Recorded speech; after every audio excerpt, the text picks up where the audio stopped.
할렐루야 성가대 고맙습니다.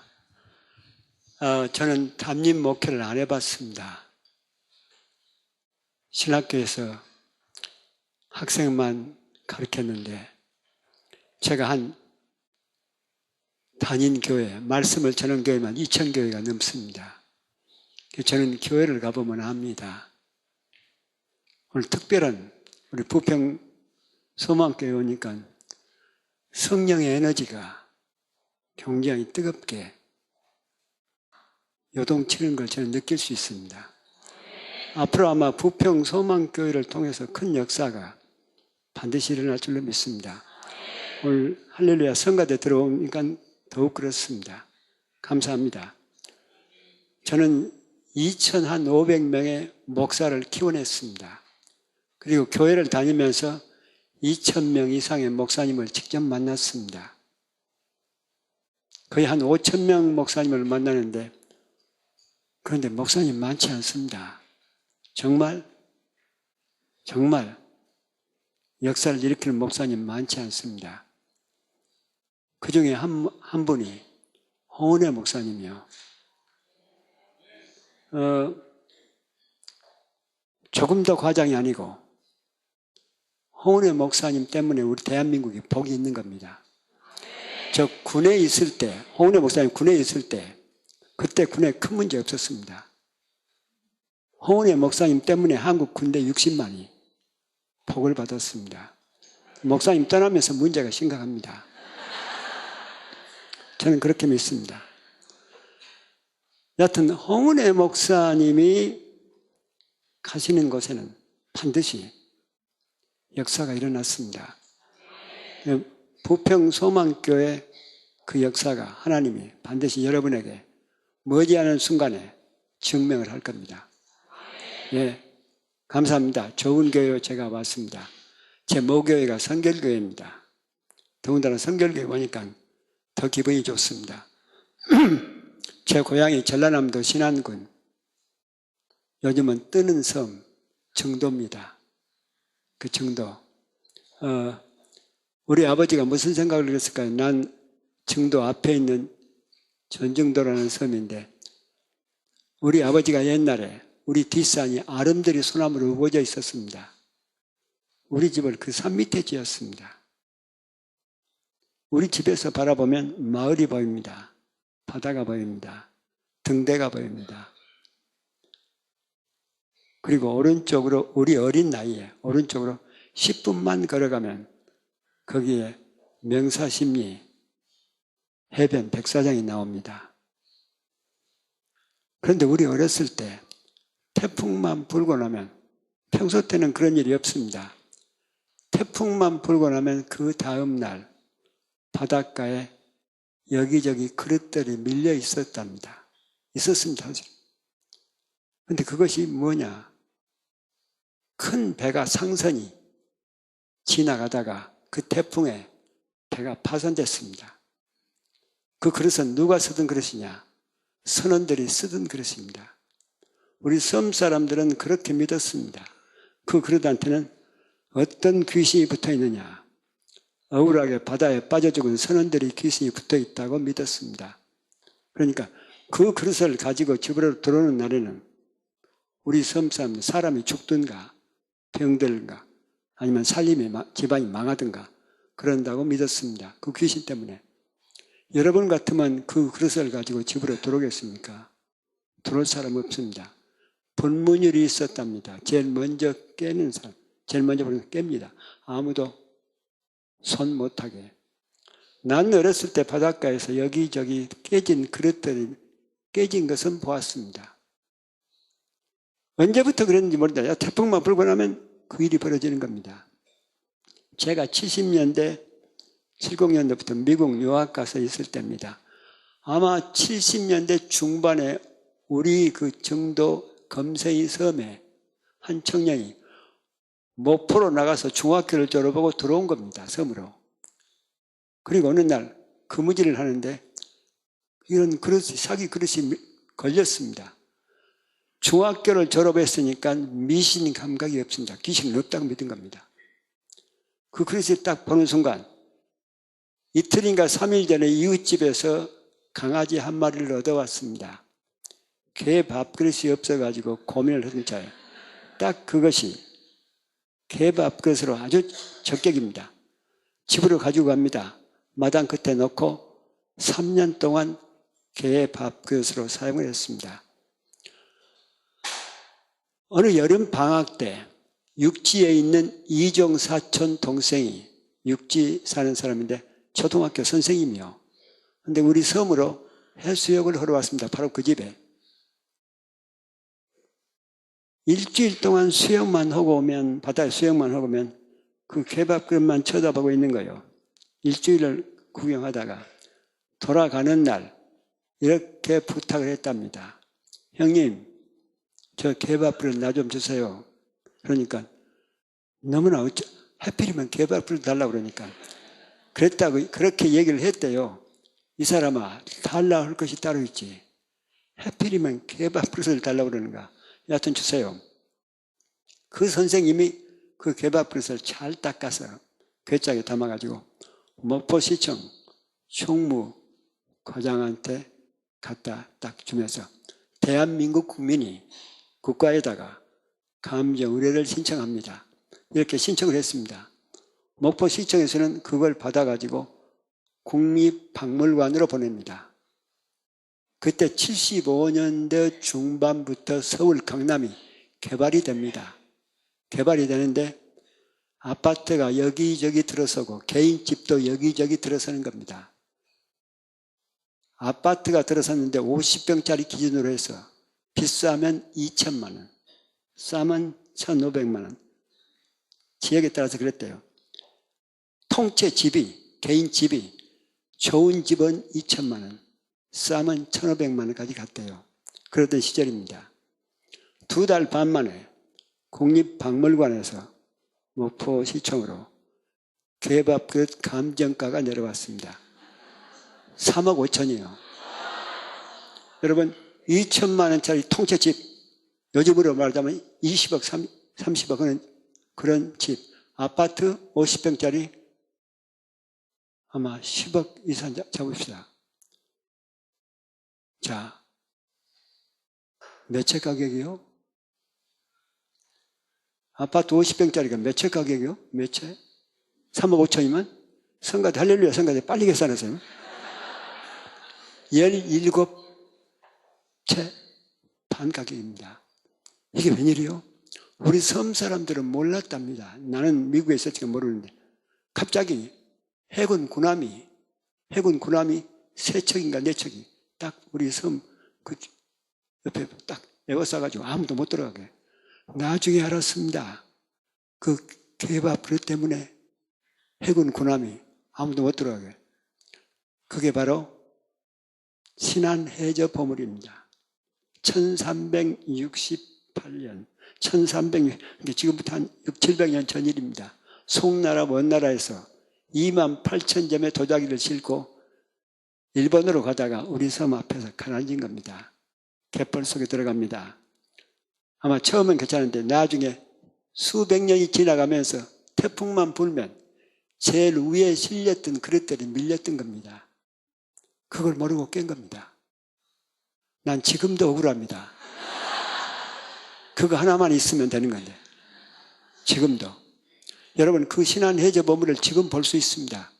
국립박물관, 이건 목포 국립박물관, 광주 국립박물관은 다 신안해저 보물로 가득 찼습니다. 그리고 국립박물관, 용산 국립박물관 3층에 가면 2칸이 다 신안해저 보물입니다. 자, 왜 그걸 깼을까요? 그걸 왜 깼을까요? 보물인 줄 모르고 깬 겁니다. 보물인 줄 모르고 깬 겁니다. 내가 오늘 이 얘기를 하는 이유가 있습니다. 특별히 지금 내 눈에는 부평 소망교회 여기 앉아있는 성가들로부터 여러분 전부 다 얼굴들이 나이가 많고 적고 상관없습니다. 여러분 얼굴들을 보니까 내 눈에는 지금 딱 그 개밥그릇으로 보입니다. 지금 전부 다. 하나님이 여러분을 이 땅에 보낼 때 보통 사람으로 보내는 게 아닙니다. 보통 사람으로 보는 게 아닙니다. 예수님이 이걸 증명했습니다. 한 생명이 무엇보다도 귀하다고요? 천하보다도 귀합니다. 우리는 천하보다도 더 귀한 보물입니다. 그런데 문제는 사람이 자기가 보물이라는 사실을 모릅니다. 자기가 보물이라는 사실을 모르기 때문에 자꾸 깹니다. 나는 돈 없어. 나는 백 없어. 나는 가방끈이 짧아. 난 배운 것이 없어. 나는 나이가 많아. 나는 뭐해? 나는 못생겨서 뭐해서 별짓 다 합니다. 그러다가 결국은 우울증 걸리고 뭐 술 마시고 깨고 도박에서 깨고 뭐해서 깨고 난립니다. 우리 대한민국이 지금 그 판입니다. 내가 보물이라는 사실을 알았으면 하나님은 여러분을 분명히 이 땅에 보물로 보냈거든요. 나는 믿습니다. 내가 그런 경험이 있습니다. 나는 35살까지 나 같은 것은 내가 감히 내가 어떻게 난 그렇게 믿고 살았습니다. 나처럼 내가 싫은 게 없습니다. 내가 신학교를 졸업했는데 신학교 졸업하고 난 교회 못 갔습니다. 내가 어떻게 교인들한테 설교해? 내가 어떻게 교인들 앞에 기도해? 그래서 도망갔습니다. 신학교를 졸업하고 교회 못 가고 어디로 도망갔느냐? 안양의 공장으로 도망갔습니다. 그 공장도 60년대는 정식 종업원은 못 됐습니다. 외부 종업원 불러다가 동양나일론 지금도 있습니다. 동양나일론에서 외부 인부 데려다가 트럭에다가 10톤, 11톤 트럭에다가 나일론 실박스를 20kg 박스를 계속 실어주는 그 일을 정식 종업원이 하지 않습니다. 외부 인부들 데려다가 날일꾼 데려다가 그 일을 하는데 제가 그 일을 했습니다. 7년 동안. 왜요? 내가 어떻게 교인들 앞에 나 같은 것이 어떻게 교인들 앞에서 설교하냐? 나 같은 것이 어떻게 교회 앞에서 기도하냐? 그렇게 살았어요. 그리고 그때 제가 제일 부러워하는 대상, 난 중학교, 고등학교 목포에서 다녔거든요. 그리고 신학교까지 다녔는데 제일 부러워하는 대상이 있습니다. 교회 가면 기도 잘하는 새끼들. 그렇게 부러울 수가 없습니다. 나는 못합니다. 그리고 어떻게 여학생들하고 만나서 싱글싱글 웃으면서 얘기를 할 수 있어? 나같이 못난 놈은 여학생들을 만나서 얘기 못합니다. 그런데 얘기를 잘하는 놈들이 있습니다. 난 그 새끼들이 그렇게 부러울 수가 없습니다. 그때마다 저는 나를 어떻게 평가를 했느냐. 저애들은 저런 운명을 타고난 거야. 저애들은 저런 팔자 타고난 거야. 너는 내가 나한테 자문자도 너는 아니야. 네 팔자는 저런 팔자 아니야. 네 운명은 저런 운명 아니야. 그때 내가 제일 많이 나한테 하는 얘기입니다. 송충이는 뭘 먹어야 돼요? 송충이는 솔잎 먹어야 돼요. 그 다음에 내가 제일 많이 올라가지 못하려면 쳐다보지도 마라. 그게 잡니다. 그게 잡니다. 하도 모여서 제가 혼자 친구도 없고 뭐 또 할 일도 없고 7년 동안 공장에서 그러면서 제가 우울증에 시달린 겁니다. 여러분 우울증이 심하면요 마지막 가고 싶은 곳이 있습니다. 그게 이 땅을 떠나고 싶은 겁니다. 그게 제가 그 병을 많이 알았습니다. 왜? 나한테는 소망이 없으니까. 그러다가 제가 어떻게 해서 머리는 있었든지 그 당시 한국 사람들은 생각을 할 수가 없는 외국에 나갈 수가 없습니다.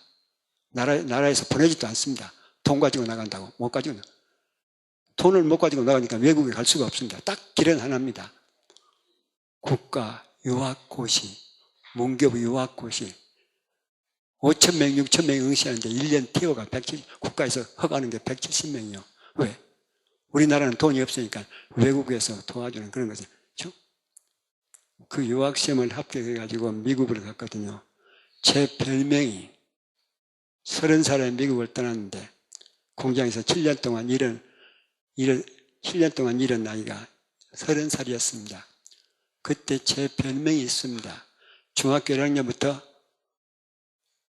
미국 떠날 때까지 내 별명이 사람 앞에만 보면 떠니까 중학교 1학년 때 목사님 앞에서 제가 벌벌벌 떠는 모습을 보았습니다. 난 어른들만 보면 그렇게 무서웠습니다. 선생님만 보면 무서웠고 나중에 사람들만 보면 무섭고 그 목사님 앞에서 발발 떠는 모습을 여학생들이 보았습니다. 그 여학생들이 저한테 붙여진 별명이 있습니다. 그게 재봉틀입니다.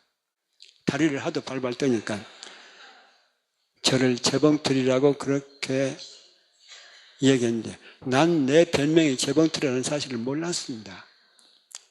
중학교 1학년 때 초에 생긴 별명을 고등학교 올라간 4월 달에 한 거야. 난 고등학교 다닐 때까지 3학년 올라갈 때까지 교회만 가면 그렇게 여학생들이 웃는 거예요. 그 여학생들 생리가 이상합니다. 여학생 혼자 있을 때 내가 교회에 나타나면요 꼭 돌아서서 웃습니다. 둘이 있을 때 내가 나타나면요 꼭 둘이 끌어잡고 웃습니다. 난 왜 웃는 줄 모르는 거예요. 여러 명 여학생들이 있을 때 내가 나타나면 주먹을 쥐고 막 배꼽을 잡고 웃는데 난 왜 웃는 줄 모르는 겁니다. 전 수백 번도 넘게 전현들이 왜 나만 보면 저렇게 웃을까? 전현들이 왜 나만 보면 저렇게 웃을까? 그러다가 착각도 해봤습니다. 혹시 내가 좋을까? 근데 좋아하는 건 재봉틀이라고 그렇게 부르면서 자기도 웃었던 건데 내가 대인관계가 별로 없으니까 아무도 나한테 그 얘기를 안 해준 겁니다. 고등학교 3학년 올라가던 4월 달에야 그날도 교회 앞에 목사님과 장로님들이 저녁 예배 들어가려고 하는데 교회당 앞에 목사님과 장로님들이 서서 이 얘기를 나누고 있는데 너무 무서운 거예요. 얼른 숨었습니다. 그게 교회당 밖에 세워진 가건물, 얇은 판자로 지어진 가건물 두 칸으로 딱 나는데 하나는 성가대 연습실, 하나는 학생회실이었습니다. 그런데 성가대 연습실이 불이 꺼졌습니다. 난 거기 딱 들어갔습니다. 예배 시작하면 들어가려고. 그때 그 옆방에 학생회실에서 여학생들 몇 명이 모여가지고 나누는 얘기가 들린 거예요. 그런데 그 얘기가 다 들리니까 내가 들으려고 한 게 아니고 근데 한 여학생이 웃으면서 너 오늘 재봉틀 봤니?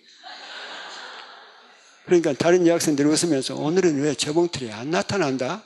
난 그때 이상했습니다. 아니 바느질하는 재봉틀이 어떻게 나타나냔 말이에요. 나중에야 그 여학생들 이 얘기를 들어보니까 택이 재봉틀 택이요. 나를 얘기하는 거야. 난 그날 저녁에 죽으려고 그랬어. 정말로 그날 저녁에 자살하려고 그랬어. 예배가 뭐고 그냥 집으로 뛰어가는데 주먹질. 담요 뒤집어 쓰고 새벽 2시, 3시까지 내가 잠을 못 자고 내가 미운디 내가 나한테 너 같은 것은 죽어. 너 같은 것은 죽어. 바보야 병신아. 나는 그렇게 아무것도 아닌 줄 알았습니다. 미국 갔는데요. 한국에서도 떨었는데 그때 그 당시는 미국 사람을 한 번도 만나보지 못하고 간 겁니다. 미국 딱 갔는데 미국 교수들 앞에 서니까 이거 완전히 태풍이에요. 미국 교수들이 처음에는 나한테 그러대요. 너 처음이니까 곧 좋아진다고. 좋아지기는 뭐가 좋아져요? 30살에 갔는데 35살이면 계속 더 떠는 겁니다. 그때야 알았습니다.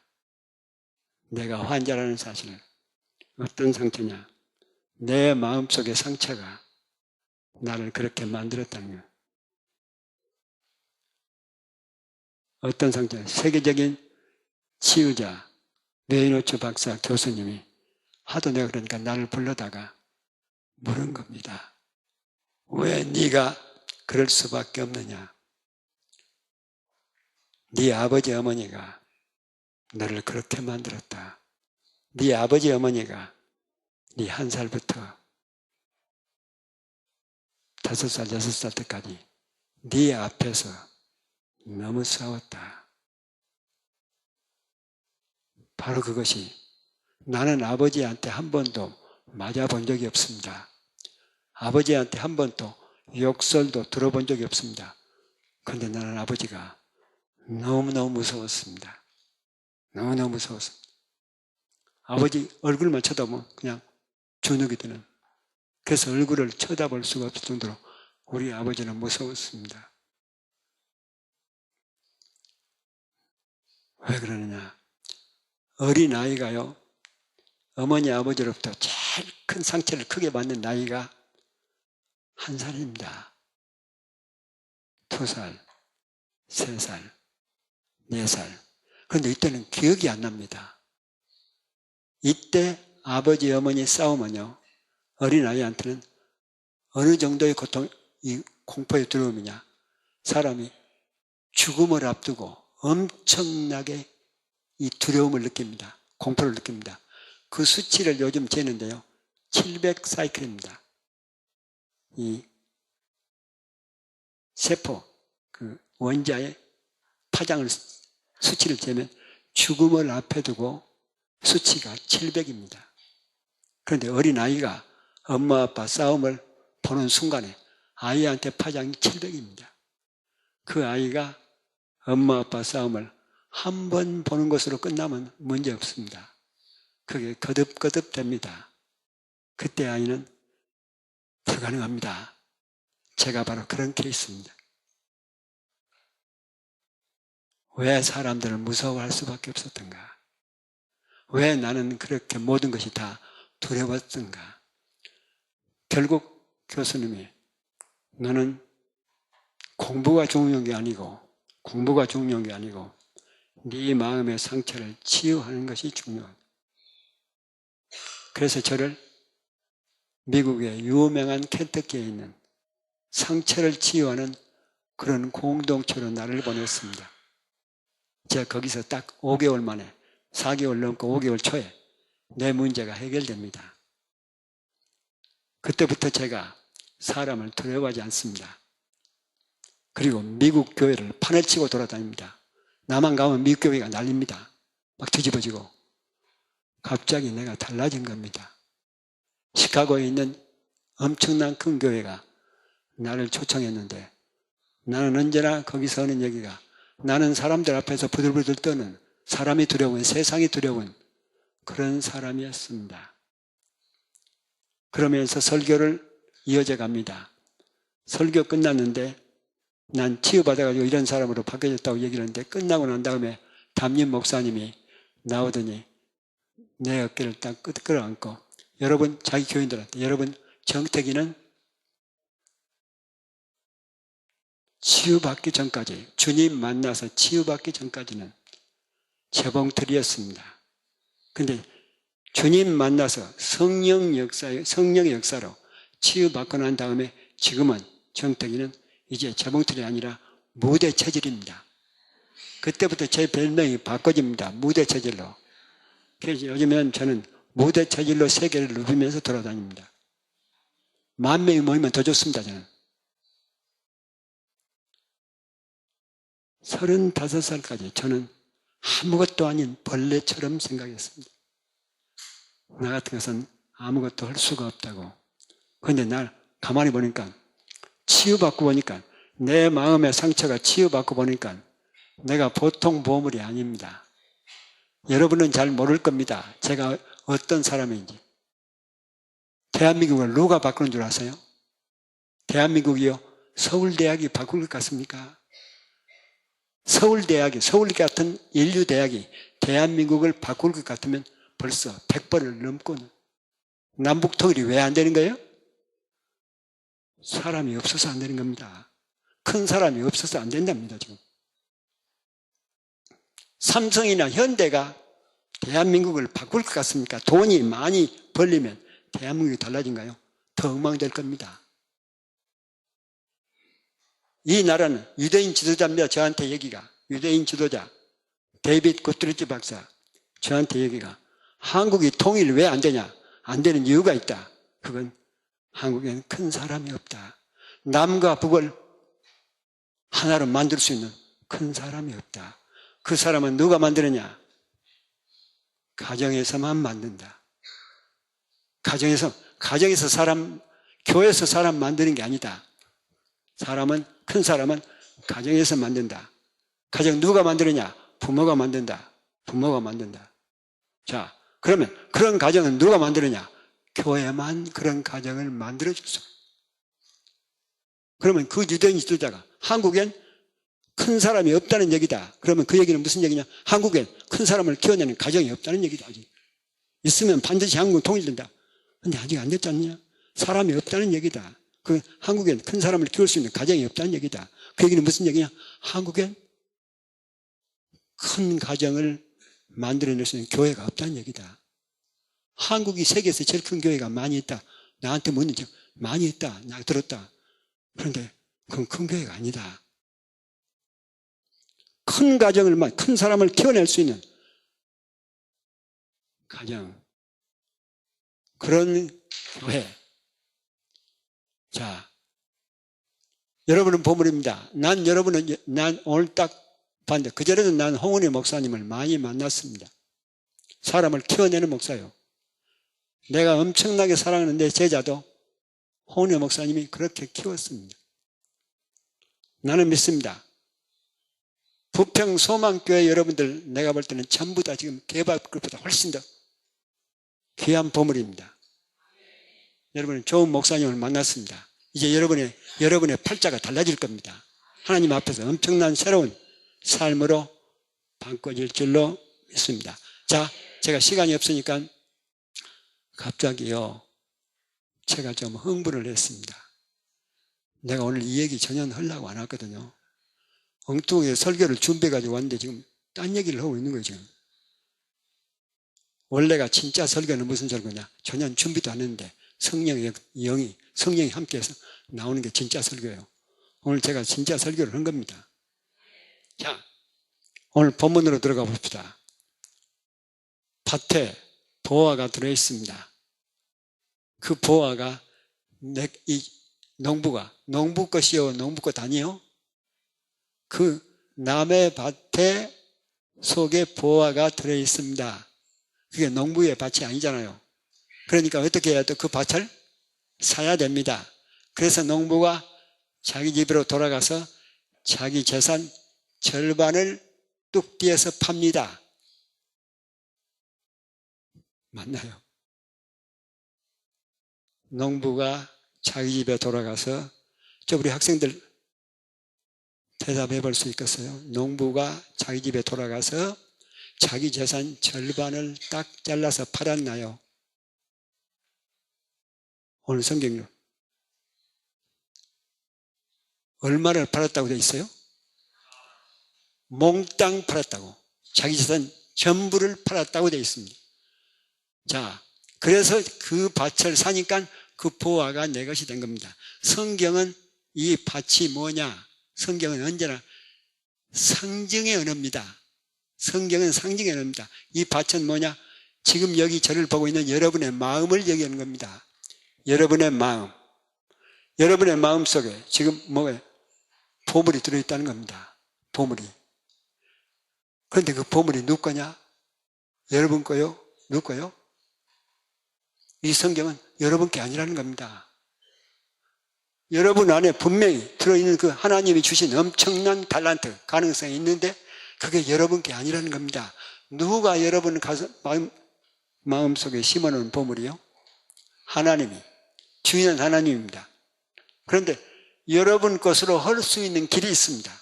여러분 것으로 그 보물을 여러분 것으로 할 수 있는 길이 있습니다. 그게 뭐냐? 사야 됩니다. 사야 됩니다. 이건 뭔가를, 대가를 지불을 해야 됩니다. 오늘 성경은 얘기가 있습니다.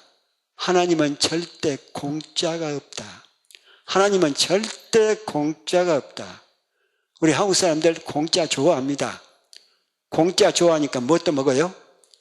양잿물도 먹습니다. 그런데 오늘 보면은 하나님은 공짜가 없다. 가장 우리 한국 교인들이 좋아하는 말이 뭔지 아세요? 하나님은 거저 주시는 분이다. 하나님은 거저 주시는 분이다. 그런데 오늘 성경 거저 주시는 분이 아니라는 얘기예요. 대가 지불하라는 겁니다. 그러면 네 것이 된다는 얘기입니다.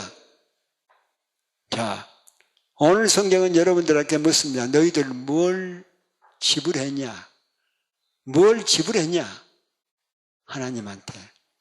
아마 여러분 이런 예화, 한국의 예화, 이 예화는 여러분 100번도 아마 더 많이 들었을 겁니다. 그 락펠러라는 사람이 있습니다. 락펠러가 젊은 시절은 아주 악한 사람입니다. 그런데 나중에 세계 제1의 부자가 되었습니다.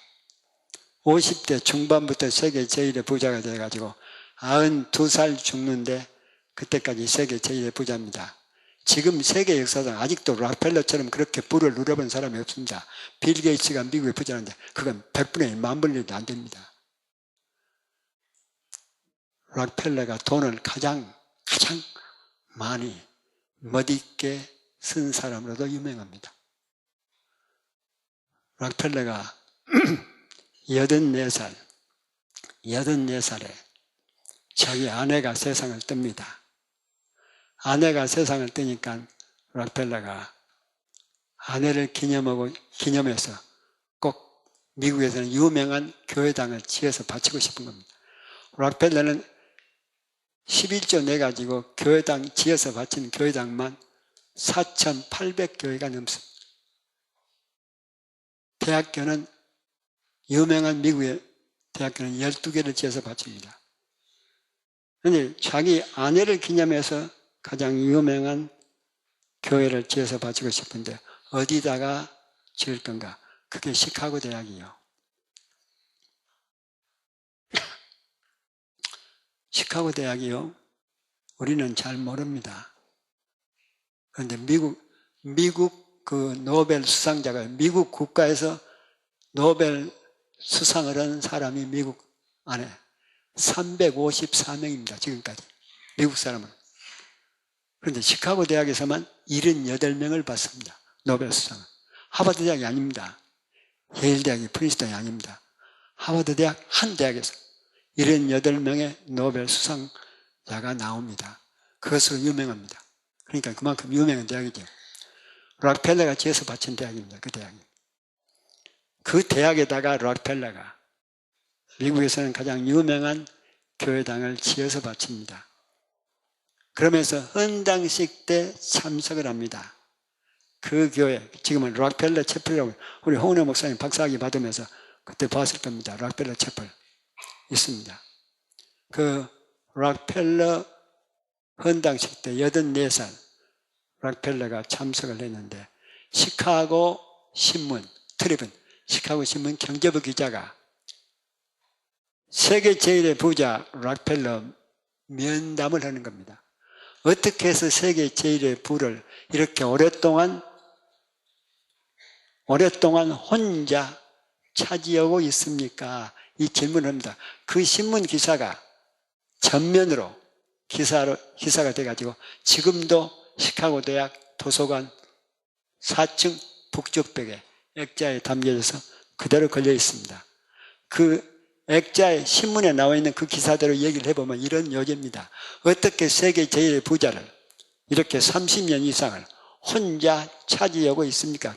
그 질문입니다. 그때 락펠러가 나 그냥 얻은 게 아니에요. 나 세계 제1의 부자 그냥 얻은 게 아니에요. 나 투자했어. 나 투자했어. 투자했다고 그렇게 얘기를 합니다. 인베스트, 투자라는 말 쓰니까 기자가 투자요? 사업을 하는 사람들은 다 투자합니다. 모든 사업가들은 다 투자합니다. 선생님만 투자하는 게 아니잖아요. 그런데 왜 선생님이 세계 제1의 부를 이렇게 혼자 오래 누리고 있는 겁니까? 그랬더니 락펠러 대답이 그 사람들은 회사에다 투자했지. 그 사람들은 다른 사업가들은 회사에다 투자를 했지. 나는 하나님한테 투자했어. 그 얘기가 유명한 얘기입니다. 세상 사람들은 회사에다 투자를 했는데 나는 하나님한테 투자했어. 어떻게 투자했는가 하고 기자가 더 신이 나가지고 흥미가 있어가지고 어떻게 투자했는데 했더니 그 얘기가 유명한 얘기입니다. 전 세계 돌아다니는 얘기입니다. 나는 6살 때부터 부모로부터 용돈을 받았는데 반드시 용돈 가운데 10의 1조를 하나님한테 바쳤어요. 난 6살 때 배운 11조 훈련을 지금 세계 제일의 부자가 되어가지고도 한 번도 그 11조를 어겨본 적이 없어요. 여러분, 세계 제일의 부자가 11조 얼마나 많겠어요? 시카고의 그 락펠러 11조를 계산하는 부서가 시카고에 있었습니다. 전문 회계사가 40명이 계속 계산해냅니다. 40명. 자, 그걸 기자가 적고 있으니까 기자 양반, 기자 선생, 두 번째 투자야. 또 그것이 첫 번째 투자고 두 번째 투자가 뭡니까 했더니 교회 가면 제일 앞자리에 앉는 거야.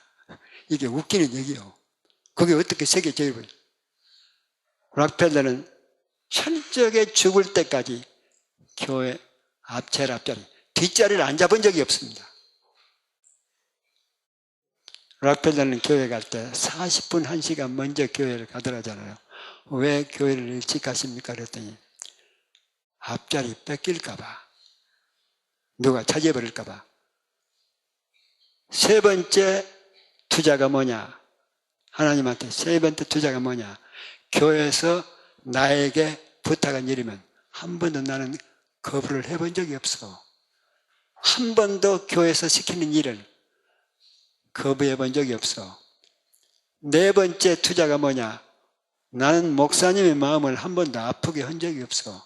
그 목사님이 나하고 달라. 그 목사님의 의견이 나하고 달라. 모든 것이 달라. 그런데 나는 그 목사님의 마음을 그럼에도 불구하고 아프게 한 적이 없어. 이 네 가지입니다. 나는 이것을 철저하게 하나님 앞에 지켰어. 그것이 하나님이 나에게 세계 제일의 부를 주셨습니다. 그 얘기입니다. 오늘 본문은 여러분에게 묻고 있습니다. 뭘 투자했어? 뭘? 제가 70년대 미국 가서 공부하는데 나하고 한 방에서 3명이, 미국 애들 2하고 나하고 3이 한 방에서 3년을 한 번도 헤어져 본 적이 없습니다. 정말 끈끈한 형제처럼. 그런데 내가 90년도에 그 시카고 대학 교환 교수를 갔는데요. 나하고 함께 그 했던 룸메이트 앤 라이, 그 친구가 미국 장로교의 유명한 목사가 되어 있습니다. 스프링필드.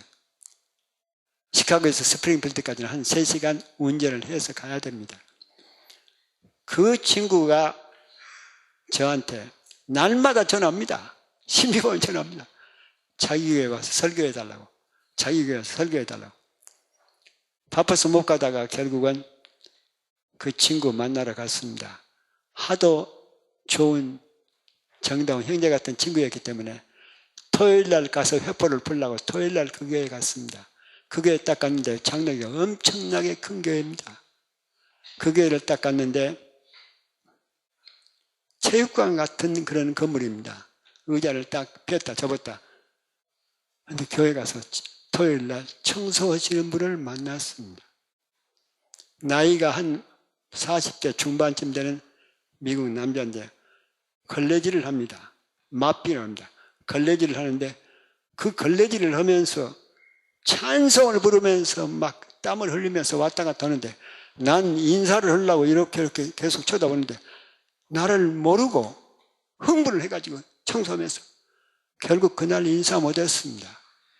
그 다음날 설교 끝내고 점심 먹고 시카고로 돌아오려고 내 친구가 함께 나옵니다. 교회에서 나오는데 어제 봤던 그 청소하시는 분이 우리말로는 사찰이에요.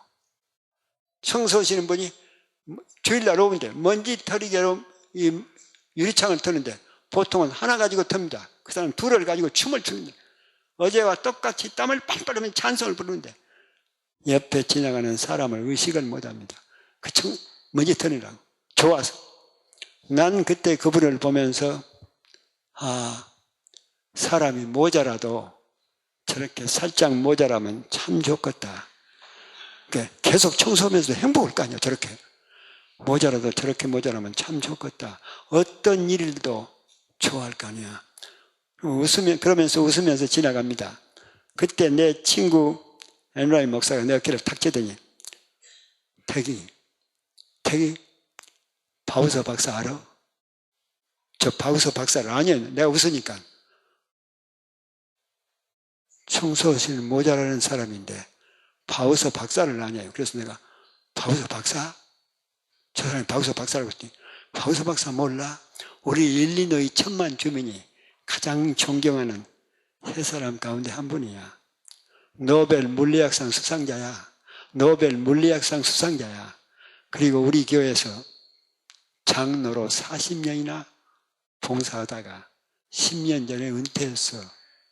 아무리 봐도 40대 중반밖에 안 보이는데 내가 놀래가지고 지금 뭐라고 하는 거야? 지금 뭐라고 하는 거야?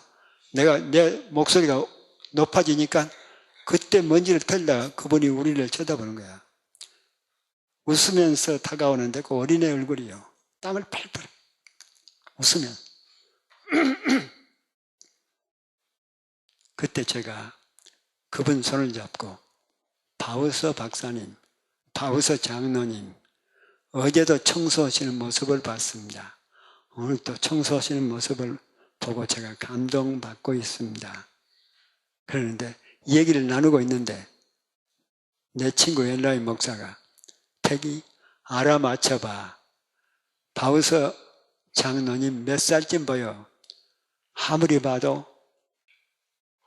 40대 중반 정도밖에 안 보이거든요. 금년 나이가 81이야. 81. 그때 제가 깜짝 놀라가지고 갑자기 내가 시카고로 돌아오려는 계획을 일부 취소해가지고 바우서 장로님 오늘 저녁에 시간이 있어. 내가 초대하겠습니다. 아주 좋은 식당으로 있대요. 그래서 저녁 식사를 함께 엔라인 목사하고 나눕니다. 함께 식사하면서 제가 물은 겁니다. 노벨 수상자인데 제일 어려운 게 노벨상 가운데 물리학상이 어렵다는데 물리학이 어렵다는데 어떻게 받았어 그랬더니 바우서 박사님 여기가 밥 먹다가 이렇게 꼭 부끄러운 듯이 목사님 난 노벨상 얘기만 나오면 그냥 guilty feeling 죄책감이 들어요. 왜요? 난 열심히 연구해서 노벨 수상자가 된 게 아니고 어쩌고 없이 받았습니다. 어떻게 받았는데요? 목사님 나 물리학 교수였습니다. 물리학 교수님들끼리 이렇게 모임이 학회가 있었습니다. 한 30명이. 그런데 둘러앉아서 학회를 하는데 갑자기 바닥에 큰 글씨가 이렇게 지나가는 겁니다. 계속 자막 지나가듯이. 그런데 그게 자기가 평소에 꿈꾸었던 그 물리학 이론이 그렇게 지나가죠. 그걸 학교 중에 메모를 합니다. 계속. 그걸 나중에 정리합니다. 그리고 발표합니다. 딱 1년 후에 1952년일 거예요. 노벨 수상자가 됩니다. 물리학. 그런데 그냥 받은 게 아닙니다. 그냥 받은 게 아닙니다. 사연이 있습니다. 무슨 사연이냐. 43살에 받았습니다. 아주 늦은 나이. 43살에 노벨 물리학상 수상자가 됐는데 40살에 어떤 일이 있었느냐. 뭘 투자했냐 그겁니다. 뭘 투자했냐. 물리학 교수고 그 교회 장로입니다. 교수고. 그런데 그 교회요. 하도 교회가 크니까 정원 가꾸는 사람만 완전히 전임, 정원 가꾸는 한 사람이 있고 그 다음에 교회 밖에를 관리하는 사람이 또 한 사람이 있고 교회 안을 청소하고 관리하는 사람이 한 사람. 세 사람이 전임으로 근무합니다. 근데 세 사람이 딱 나이가 같아가지고 같은 날에 그만두게 된 겁니다. 은퇴를. 그러니까 목사님이 장로님들이 모였는데 세 사람이 동시에 그만두게 돼서 다시 세 사람을 채용하게 됐다고 그 얘기를 한 겁니다. 끝나고 났는데 이 바우서 장로가 목사님한테 별도로 찾아간 겁니다. 그리고 하는 얘기가 3달만 저에게 기회를 주세요. 3달만.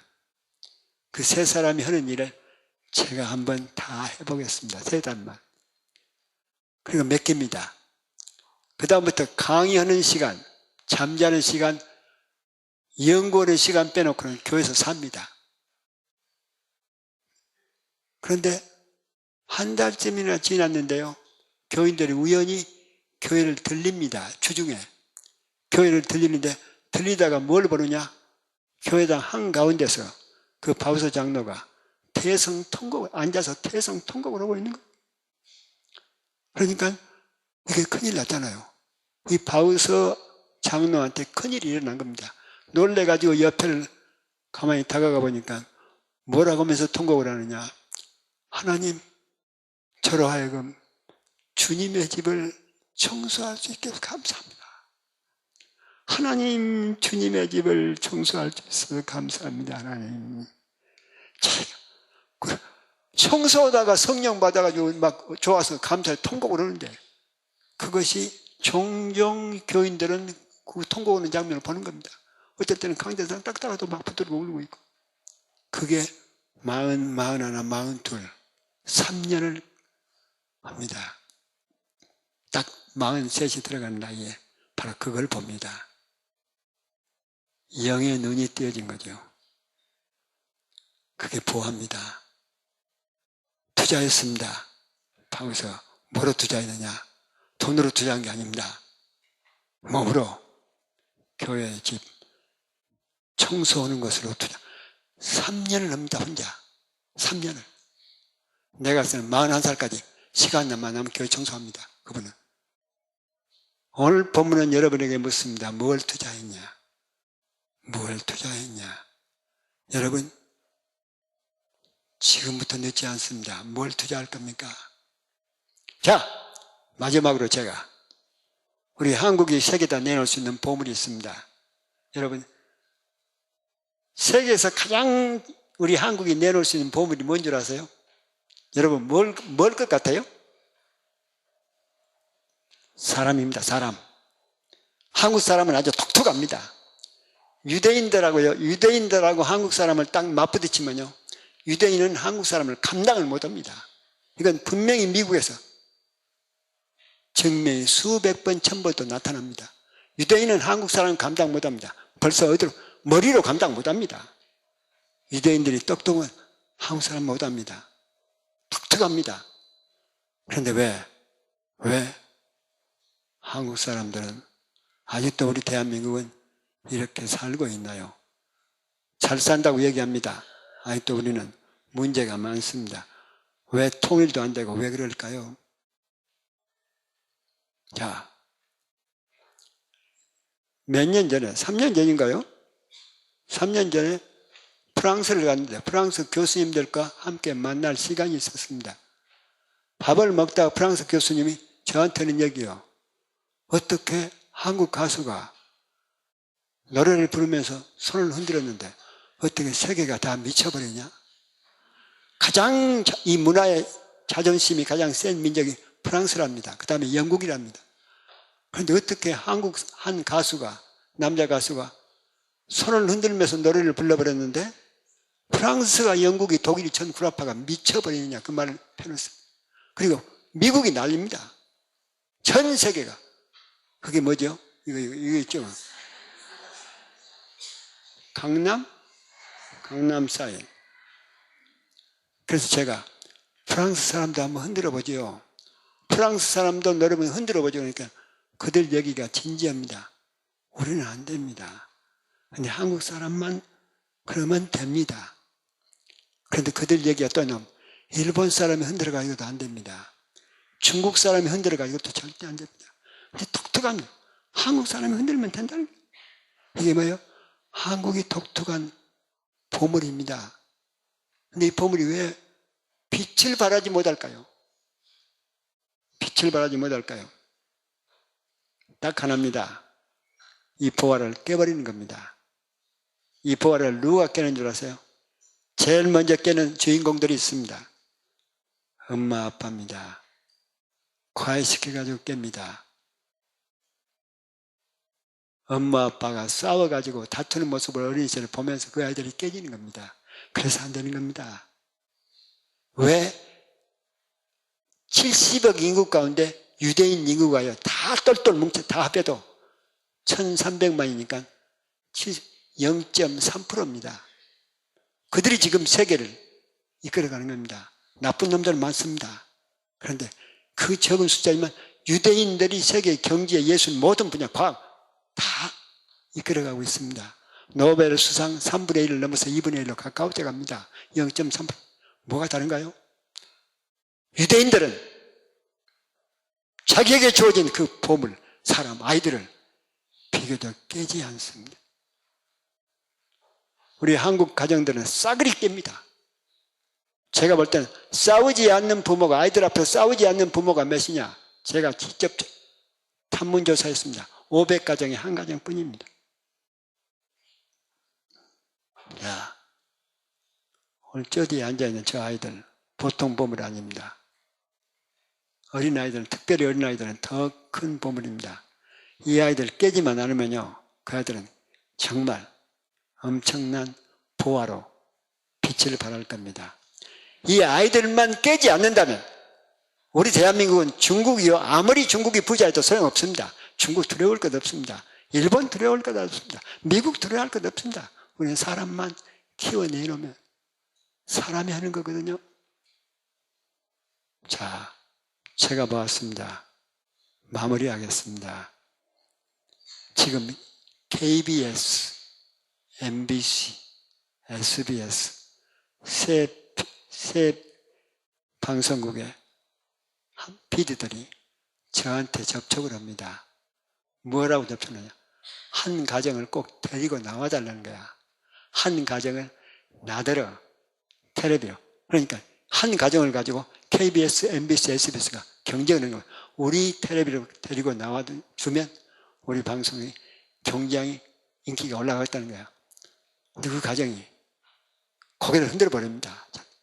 왜? 한국에 살고 있지도 않습니다. 미국에 있는데 데리고 나와달라는 겁니다. 모든 비용을 다 댄다고. 그게 가정이 어떤 가정이에요? 23년 전으로 올라갑니다. 23년 전.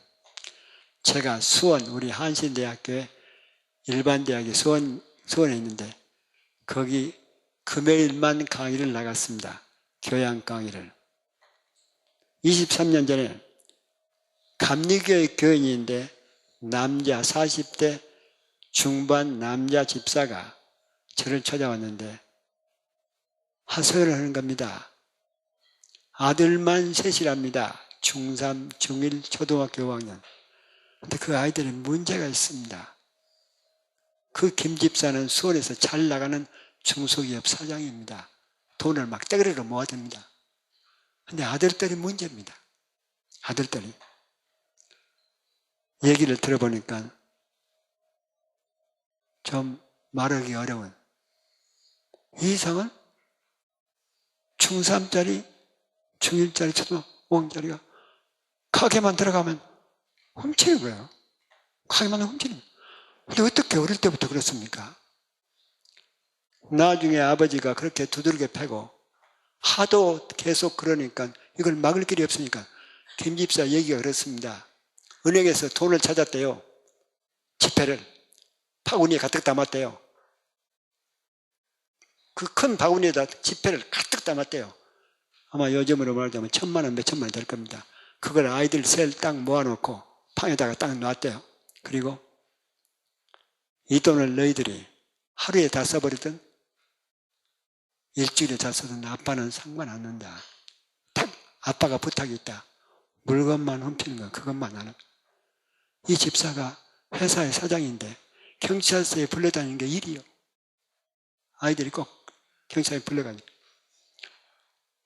그런데 그 돈을 방에다 갖다 놨는데도 아이들이 그 짓을 하더라는 겁니다. 경찰서 자꾸 김사가 가야 되니까 아이들 찾아오기. 일주일인가 2주일 후에 방에 들어가 봤대요.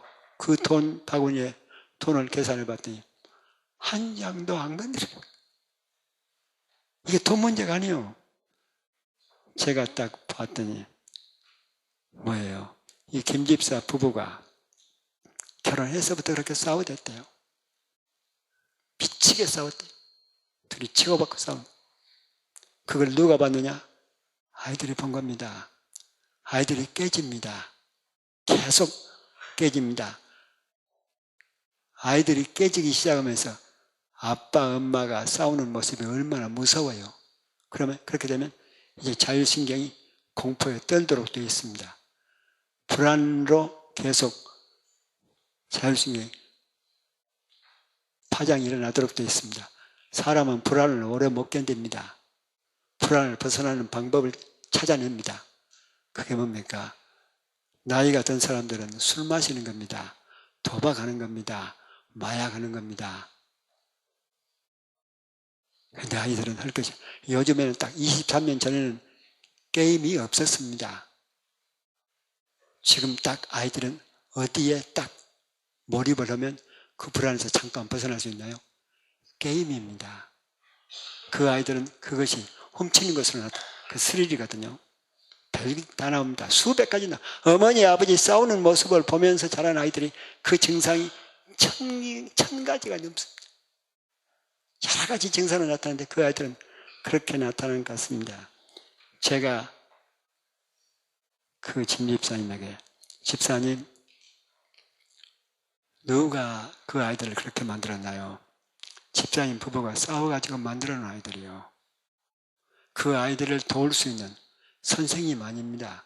그 집사님 돈 많으니까 유명한 선생님들 집에다 데려다 놓고 하죠. 그리고 아주 좋은 청년들, 대학생들 데려다 놓고 아이들 돌보라고. 안 됐습니다. 그 아이들을 치유할 수 있는 장본인은 엄마, 아빠입니다. 방법은 뭐냐? 안 싸우는 겁니다. 싸움을 중단하는 겁니다. 더 좋은 것은 뭡니까? 아이들 앞에서 엄마, 아빠가 기도하는 모습 보여주는 겁니다. 아이들한테 기도라고 하지 말고 아이들 앞에 기도하는 모습 보여주는 겁니다. 아이들 앞에서 엄마, 아빠가 성경을 읽고 있는 모습을 보여줍니다. 엄마를 계속 두들겨 패던 아빠가 엄마를 위해서 도와주고 설거지도 해주고 그런 모습을 보여주면 이 아이들은 많은 도움을 받을 겁니다. 그리고 그 다음 약속하고 그 다음 주일날 금요일날 만났습니다. 금요일만 오후 2시에 만나기로 돼 있었으니까. 안 싸웠습니까? 했더니 못 견디겠다고 해서 할 수 없이 싸웠대요. 그 다음 주에 또 만났습니다. 세 번째, 이번에도 싸웠습니까? 또 싸웠대요. 못 참겠대요. 아내를 보면 딱 못 참겠대요. 아내도 못 참고 둘 다. 세 번째 딱 만났는데요. 김 집사가 자기 큰아들 경찰서에서 데리고 나오는 장면을 얘기하는 겁니다. 그 아이를 얼마나 팼는지 아이가 경찰서 앞에서 죽은 겁니다. 의식을 잃고 죽은 줄 알았대요. 나중에 병원에 가니까 살아나긴 났는데. 그런 얘기를 하는 겁니다. 나한테. 그때 제가 꿈을 꾸는 겁니다. 김 집사가 그 아이 문제를 가지고 심각하게 얘기를 하는데 바로 내가 꿈을 꾸는 겁니다. 여러분, 꿈은요, 제 부전공이 꿈이 해석이거든요. 꿈은 잠잘 때만 나타나는 게 아닙니다. 여러분이 지금 저를 보고 있는데 보는 순간에 또 꿈을 꿉니다. 그게 뭐냐? 환상입니다. 환상과 꿈은 똑같습니다. 그 김 집사가 자기의 큰아들 얘기를 하는데 제가 순간에 내 앞에 연구실 벽에 환상으로 세 아이들, 김 집사 아들 한 번도 본 적이 없는데 세 아들이 15년, 20년 후에 이미 컸잖아요. 그 모습으로 보이는 거예요. 근데 세 놈이요, 파란 옷을 입고 한 놈은 빗자루 들고 한 놈은 곡괭이 들고 삽 들고 큰 운동장을 지나가는 거예요. 난 수원의 어느 회사에 취직한 줄 알았습니다. 보니까 번호판이 있는 거야. 교도소요. 그걸 딱 보는 순간에, 딱 순간적으로 지나가는데 그걸 보는 순간에 김 집사 세 아들이 15년, 20년 후에 교도소 들어 재수가 되는 한강물이 흘러내려가는 것처럼 자연스러운 일이다. 만일 김 집사 세 아들이 15년, 20년 후에 좋은 사람이 된다? 그건 오히려 이상한 일이다. 난 그걸 조금도 이상하게 생각하지 않았습니다. 그냥 순간적으로 지나갔는데 김 집사 얘기를 듣습니다. 듣는데 또 환상이 지나갑니다. 그게 뭐냐? 김집사 두 아들이 의자에 앉았습니다. 그런데 얼굴에 까만 볼을 썼습니다. 나는 왜 까만 볼을 썼는지 몰랐어. 의자에 딱 둘이 앉았는데 보니까 뒤에 밧줄이 있는 거야. 사형수들을 그렇게 사형시킨다는. 그때 내가 충격을 받았는데, 김집사 세 아들 둘은 세선 교도소에서 살다가 둘은 사형을 당한다. 내 꿈은 정확합니다. 그때 김집사한테, 집사님 얘기 중단하고 내 얘기 들으세요. 제 환상은 꿈은 정확합니다. 15년 20년 후에 김집사가 정신 차리지 않으면 셋 다 교도소 들어가게 되고 2명은 사형수로 죽습니다. 난 하나님이 나한테 보여준 계시라고 믿었습니다. 그때 김집사가 바닥을 펄썩 주저앉으면서 이상한 소리를 내던, 꼭 소가 우는 것 같아. 그때 김집사가 내 앞에서 서약을 해서 각서를 썼습니다. 안 싸우겠다. 기도하는 모습 보여주겠다. 성경이 있는 모습 보여주겠다. 아내를 돕는 모습 보여주겠다. 난 김집사님을 존경했습니다. 그걸 꼭 지켰습니다. 그렇게 아이들이 공부를 하는 학교를 가는 날은 일체 묻질 않았습니다. 부모만 그렇게 지켰습니다. 3개월이 지나갔는데 놀라운 것은 아이들이 가출을 안 들어요. 가출을 막을 길이 없었습니다. 가출을 스스로 안 들어요. 9개월이 지나갑니다. 9개월이 지나간 어느 날 새벽 1시 47분에 김집사가 화장실 가려고 나오는 겁니다. 새벽인데 아이들 방에 불이 켜져 있는 겁니다. 그런데 아이들이 불을 켜놓고 자는 거예요. 그래서 불을 꺼주려고 방문을 엽니다. 놀라운 사건이 벌어집니다. 큰아들, 중3딸이, 중1딸이, 둘째 아들이 새벽 1시 47분인데 의자에 앉아 있는 거야. 공부하고 있는 거예요. 보니까 둘째 아들은 자고 있더래요. 머리 파묻고. 근데 큰 놈은 공부를 하고 있더래요. 그걸 보고 있는데 이 공부하다가 이놈이, 큰아들 놈이 문 여는 소리를 듣고는 뒤를 돌아다 보는 거예요. 그 아버지한테 얼마나 맞았습니까? 아버지만 보면 몸이 떠지는데 그 아버지가 쳐다보고 있는 거예요. 둘이가 놀래가지고 눈깔만 멀뚱멀뚱 뜨고 있는 겁니다. 그때 아들이 먼저 빙그레 웃더래요. 그러면서 아버지한테는 얘기가, 아빠, 내가 왜 그전에 그렇게 나쁜 짓 했는지 잘 모르겠어. 자기도 왜 자기가 그전에 그렇게 나쁜 짓 했는지 잘 모르겠다고 그러더래요. 그때 김집사가 엉겹결에 나온 얘기가, 불 끄고 자고 내일 해. 불 끄고 자고 내일 해. 그러고는 문을 닫고는 화장실로 가서 새벽 5시 반까지 앉아서 대성통곡을 하는 거예요. 그게 23년 전 일이에요. 그 집이 왜 그런데 지금 3대 방송국에서 난리요. 아빠 왜 그전에 그렇게 나쁜 짓 했는지 잘 모르겠어. 그놈이 무슨 일 하게요? 미국에서 제일 유명한 대학이 하버드 대학입니다. 하버드 대학 바로 옆에 딱 이 철조망 담 하나로 하버드 대학하고 맞먹는 대학이 있습니다. MIT 공과대학입니다. MIT 공과대학. 그 공과대학에서 박사학위 끝냅니다. 그리고 하버드 대학에서 데려갑니다. 하버드 대학에서 연구를 3년이 있는데 미국 정부에서 이놈이 워낙 독특하니까 이 사람을 데려갑니다. 미 항공우주 나사 시민권 바로 줘가지고 지금은 미 항공우주 나사에 있습니다. 유명한 인물입니다. 한국을 대표하는. 그때 중학교 1학년 때 자고 있던 그놈 지금 어디 있느냐? 미시간 대학에서 경영학으로 아주 우수한 박사학위 끝내고 사립대학으로 교수로 들어가기 가장 어려운 대학이 캐톨릭 대학입니다. 노틀댐, 인디애나. 거기 교수하고 있습니다. 그때 초등학교 5학년짜리 지금 어디 있나요? 하버드 대학에 있습니다. 피츠버그 대학에서 화학으로 박사 끝내고 하버드 대학 연구원으로 있습니다.